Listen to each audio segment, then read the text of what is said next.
বাবা, তো এত সেজে পেটে কোথায়? হোলি দিনে তো সাজতে হয় শ্বেতা মা। ও, কাকে বলছি? তুমি তো ওরকম ধরনের পাবলিক না, যারা ওই ছেঁড়া জামা কাপড় পরে হোলি খেলতে যায়, যাতে রং লাগার পর সেটাকেই পরে ঘর মোছার নেতা বানিয়ে দেবে। সে ঠিক আছে, তা আসল কথা বলো, কোথায় যাচ্ছ? আমি যাচ্ছি আমার ওসো বয়ফ্রেন্ড, আই মিন যে আমার পরবর্তীকালে হবে হাজবেন্ড, তার সাথে প্রথমবারের জন্য রং খেলতে।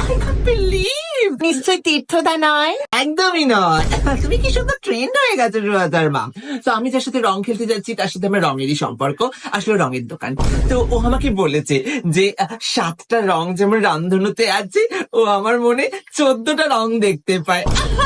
গুনগুনদি প্রত্যেক বাড়িতে একই কথা বলে। এই, ও তুমি তো সেরকম ধরনের পাবলিক না যে ভাং খেয়ে রাস্তায় মাতলামো করে গলির ধারে পড়ে থাকে। তুমি কি করে বুঝবে সুয়াতার মা যে আসল ভালোবাসা কাকে বলে?